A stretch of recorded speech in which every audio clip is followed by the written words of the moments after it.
A little over a year ago, the Dutch progressive rock band Timelock released this album, Atomic Swap.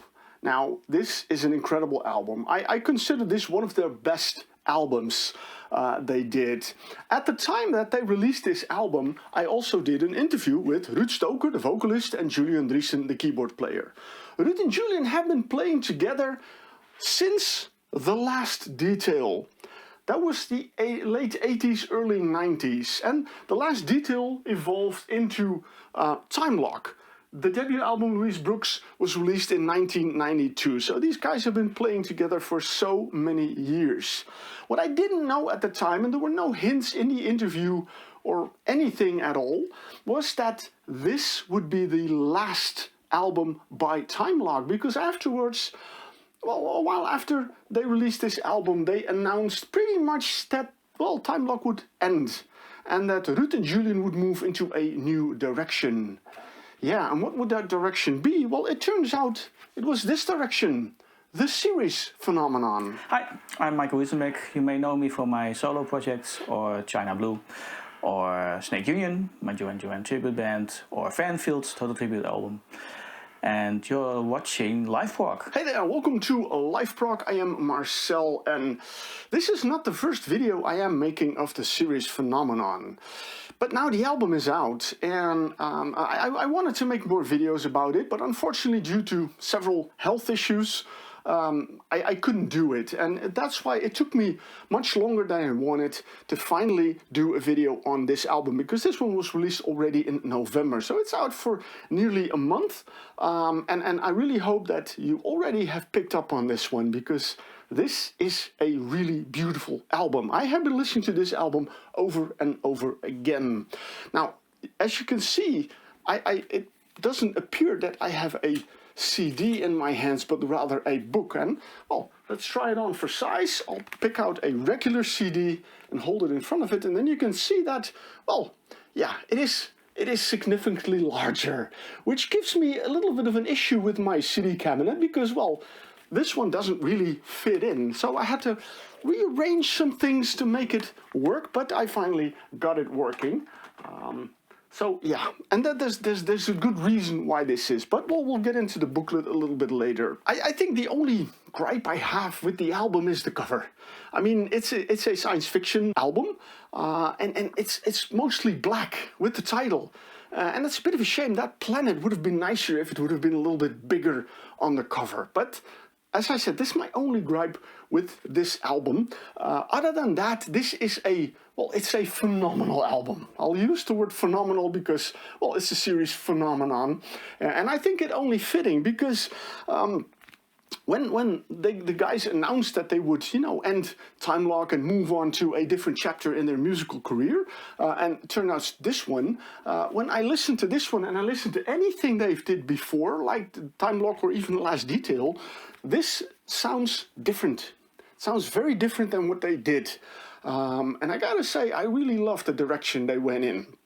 Also, lineup-wise, I mean, the last few albums of Timelock, they had 8 people in the band, which was amazing because all these 8 people really contributed and really, for example, made this album as spectacular and as beautiful as it is. But here, they really toned it down to just 4 people in the band.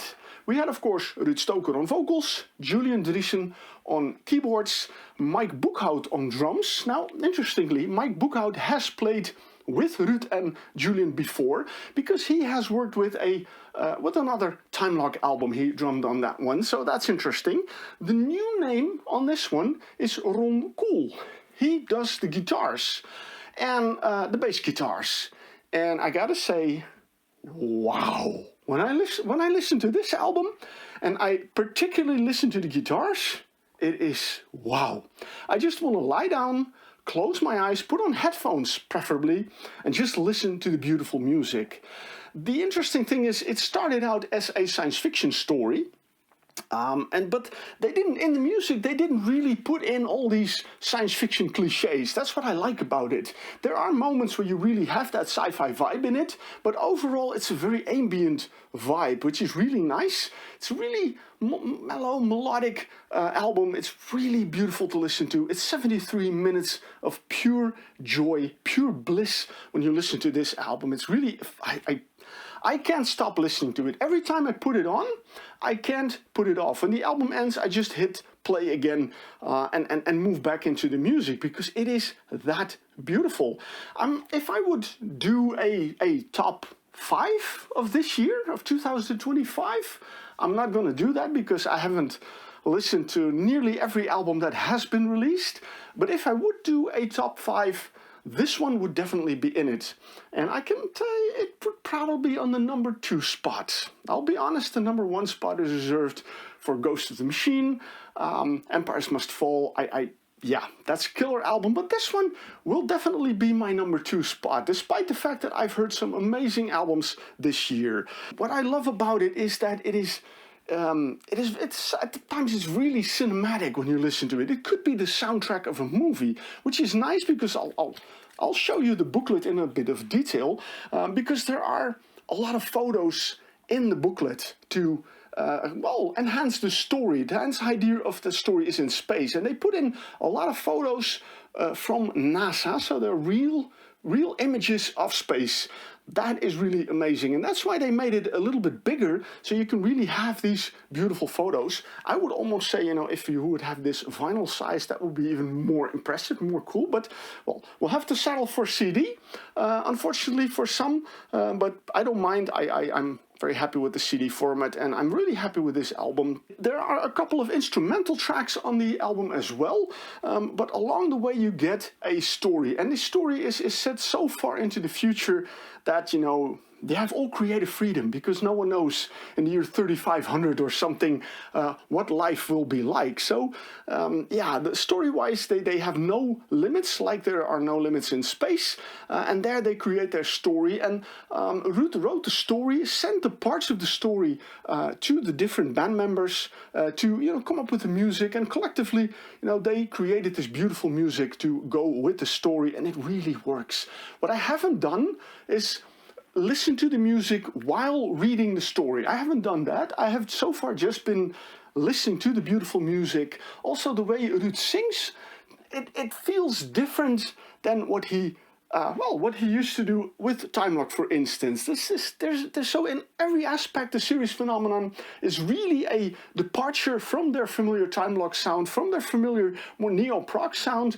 This one goes more into early day Porcupine Tree, like Sky Moves Sideways or The Wish You Were Here from Pink Floyd. That kind of vibes in it. Speaking about Pink Floyd, I mentioned that with Atomic Swap, that there was a certain part in the song where I thought, this is very similar to a Pink Floyd part. The guitar player who played it had no idea. When I pointed out to him, he listened to it and he's like, yeah, you're right. I had the same thing here. There's one song where when it comes up, I kind of start to sing along a few lines of Pink Floyd's Comfortably Numb.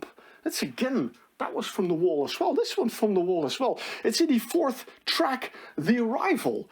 Listen to it and see if you start to sing along those same lines that I'm doing. That would be interesting. Check it out. I really like that. I mean, it's probably a coincidence, just as it was with the Atomic Swap, but still, it shows a little bit where where the inspiration comes from. I don't know how it got in there, but I really like it very much. Altogether, it's 18 tracks, 73 minutes of music. It is a phenomenal album, I can assure you that.